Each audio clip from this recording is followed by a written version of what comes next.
because what else can I do on a Sunday afternoon?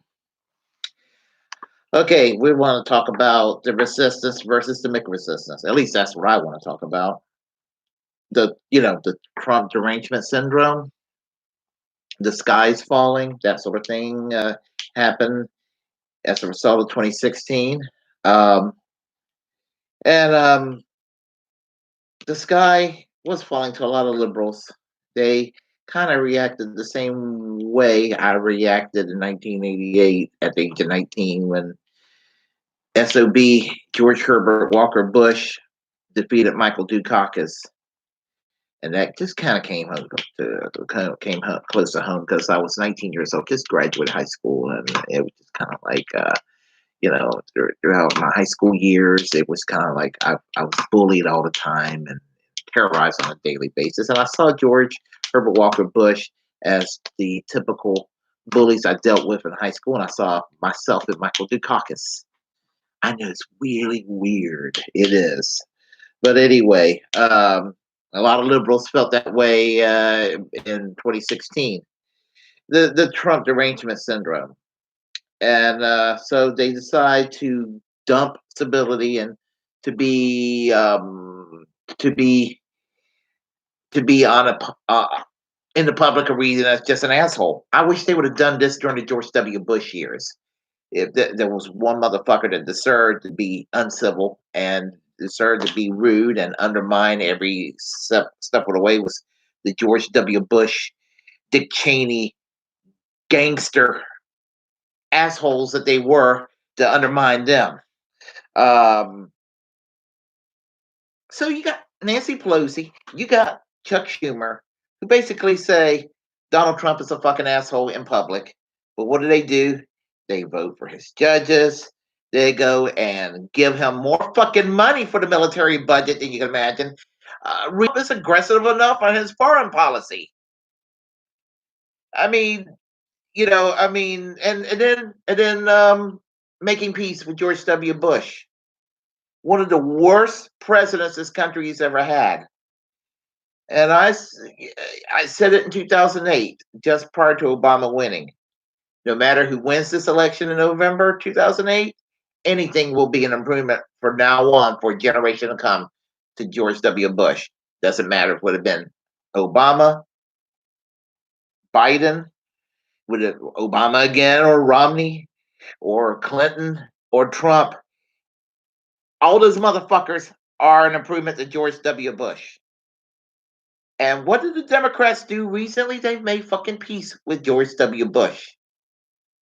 Part of the resistance, my ass cheeks, folks. Yeah, if I would have been a member of Congress, I know that scares a lot of people, but if I would be an elected member of Congress, my thing is, I wouldn't necessarily have to sit there and say, fuck you, Donald Trump, every chance I get with every waking moment and every fiber of my being.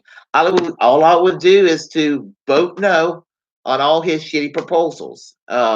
Like judges, vote against all his judges and vote against military spending that will continue to bankrupt our country, and coddling the military industrial complex, doing everything you can to have a dovish pro peace foreign policy, and do everything you can, like for example, to stop selling arms to fucking Saudi Arabia, which the United States is directly overseeing a genocide because we sell arms to Saudi Arabia. Saudi Arabia give arms to radical Islamic jihadis in Yemen, like Al Qaeda, and then they're exterminating people in the population in Yemen. And the United States is kind of being complicit with it, you know.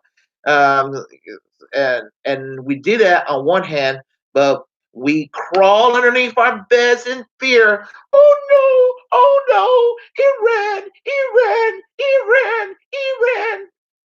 Iran. And Iran and Syria are not nice countries, but they do not like ISIS any more than the United States do, and they've actually deserved some credit in defeating ISIS, or slowing them down. knocking them a peg or two. So the United States didn't have to do this. And just I'm getting into foreign policy. But basically, all I'm saying is, Trump deranged syndrome is a weird thing among the left. It's in some ways, some aspects of the left, the corporate centrists, have turned into Bush Cheney Republicans of the modern age and kind of acclimated to the Democratic agenda. That's not good, folks. That's not good.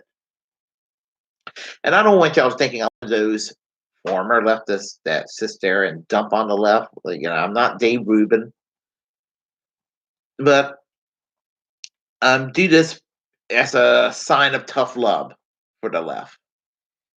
I'm tribalistic, and I do this, and I do this because it's my tribe, and I want leftism and actual leftist policies to become law and become part of the process that makes America work for the better.